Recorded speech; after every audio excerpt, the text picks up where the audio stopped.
हे बोलू दे ना. हे पोलीस बोलू द्या. एक मिनिट. अरे बोलू द्या ना. थांबा थांबा एक मिनिट. थांबा जरा. तुम्ही माझा ऐका. काल त्याच्या संदर्भामध्ये मुख्यमंत्र्यांनी एक मिनिट. तुम्ही आता माझा ऐका.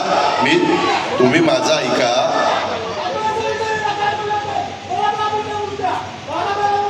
एक मिनिट. तुम्ही माझा आता ऐका. एक मिनिट. त्यामध्ये काल तुम्ही थांबा. काल स्वतः अमरावतीचे पालकमंत्री चंद्रशेखर बावनकुळे साहेबांना राज्याच्या वतीनं राज्याचे मुख्यमंत्री देवेंद्र फडणवीस साहेबांनी चर्चा करायला त्यांच्याबरोबर पाठवलेलं होतं. त्यांनी त्यांच्याबरोबर चर्चा केली. त्याच्यानंतर चंद्रशेखर बावनकुळेंनी स्वतः बच्चू कडू साहेबांचा फोन मुख्यमंत्र्यांना लावून दिला. दोघांची चर्चा झाली. बच्चू कडूंना मुख्यमंत्र्यांनी असं सांगितलेलं आहे की तुमच्या ज्या मागण्या आहेत, असं मागण्या वेगवेगळ्या त्यांच्या 17 का काही वेगवेगळ्या मागण्या आहेत, त्या मागण्याच्या संदर्भामध्ये आपण एक समिती करू. त्या समितीत तुम्हालाही घेतो. म्हणजे राज्य सरकारच्या वतीनं समिती केली जाणार.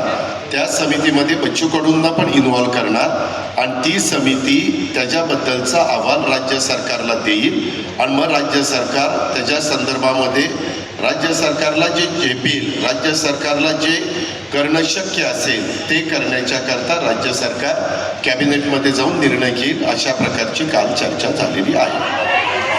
चला आता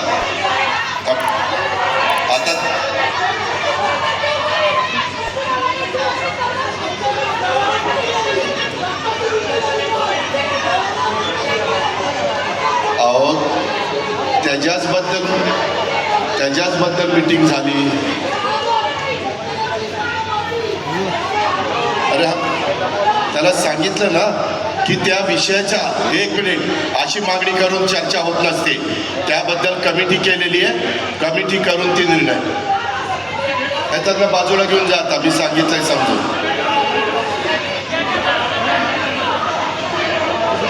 पोलीस आता त्यांना सांगितलेलं आहे त्यांना घेऊन जावं बाजूला. तुम्ही आता मी व्यवस्थित ताई मी इतकं व्यवस्थित सांगितलेलं आहे. हे बरोबर नाही तुमचं. चर्चा करायला तयार आहे.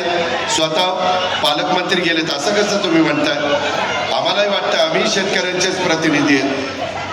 चला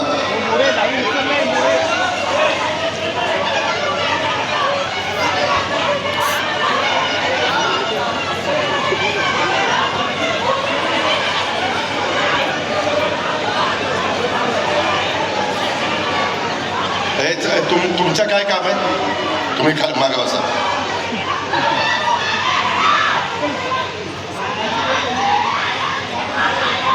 मंत्रिमंडळातील आपले सहकारी शालेय शिक्षण विभागाची जबाबदारी मुख्यमंत्री महोदयांच्यावर ज्यांनी सोपवलेली आहे ते दादाजी भुसे, आमच्या विधान परिषदेच्या उपसभापती डॉक्टर नीलम गोरेताई, महाराष्ट्र विधान त्याच्याचबद्दल मीटिंग झाली.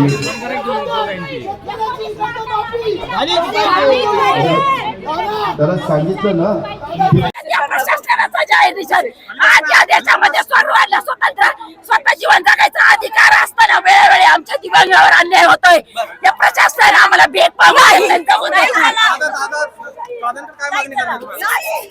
आमच्या दिव्यांगांना 6,000 रुपये पेन्शन मिळावी. शेतकऱ्यांची सर्व कर्ज सरसकट माफ व्हावी. अशा 19 मागण्या प्रलंबित असताना सुद्धा दादा वारंवार आश्वासन देतोय. यावेळेस आमचं जोपर्यंत मागण्या पूर्ण शासन निर्णय निघत नाही तोवर आमची माघार नाही. मला गाडी घालायची, गाडी अंगाव घालाय, मी उठार राय नाही तर मी काय औषध मी औषध आणलंय. तुम्हाला आमच्या लाशावरून जावं लागत सांगते. तुम्ही हात नाही लावायचा.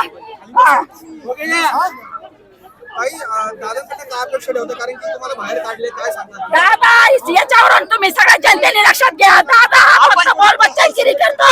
सर्वसामान्यांना न्याय देत नाही. दादांनी सर्वसामान्यांना न्याय देत असेल तर दादांनी आमची लगेच बैठक लावली असेल. दादांनी आम्हाला न्याय देत नाहीये. हे खोटं सरकार आहे. बोलबच्चनगिरी करणारं सरकार आहे. याला फक्त तुम्हाला इथं अडवण्यात आलेलं आहे. अजित पवारांनी तुम्हाला आश्वासन काय दिले? अजितदादांनी सांगितलं की बावनकुळे भेटला, बावनकुळे पण त्याची पाटीलकीची भाषा करून निघून गेलाय. तो म्हणला बच्चू भाऊ तुम्ही अजूनही आंदोलन करू शकता, म्हणजे ठोस भूमिका सरकार घेत नाहीये. जोपर्यंत आम्हाला ठोस निर्णय भेटत नाही तोपर्यंत आम्ही उठणार नाही, आता माघार घेणार नाही. एक वेळेस पालकमंत्री बावनकुळे सांगतोय की भाऊ तुम्हाला आम्ही समिती गठीत करू आणि मग न्याय देऊ, अन्यथा तुम्ही तुमचं आंदोलन परत सुरू ठेवू शकता. वारंवार आम्ही आत्महत्या करणार नाही, एकदाच मरतो आणि मग बाकीच्या जनतेला न्याय देऊन जातो. जवळ आम्हाला न्याय भेटत नाही तर हे आंदोलन मागे हटणार नाही.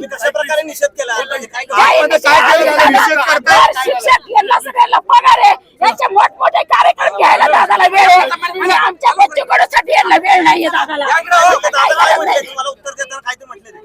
एकदा सांगितलंय दादाने, दादा स्पष्ट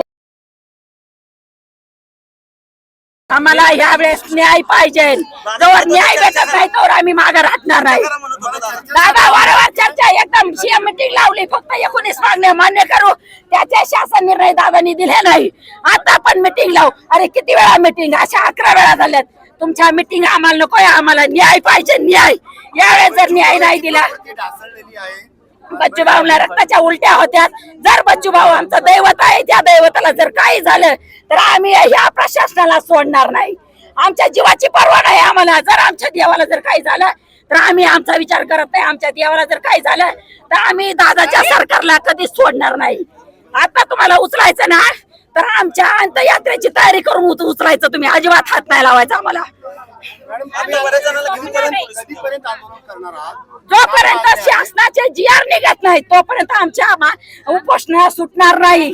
भाऊला सांगितलेलं वारंवार जर आम्हाला आश्वासन मागणी आता सध्या 2 मुद्द्यावरती विषय. दिव्यांगांना 6,000 रुपये पेन्शन मिळालीच पाहिजे आणि शेतकऱ्याची सर्वसकट कर्ज माफी झाली पाहिजे.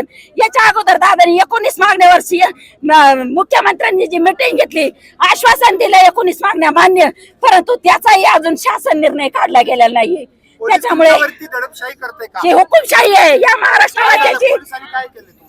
पोलिसांनी उचलून आम्हाला गाड्यात टाकतात आणि इथून हटवण्याचा प्रयत्न करतात. आम्हाला इथून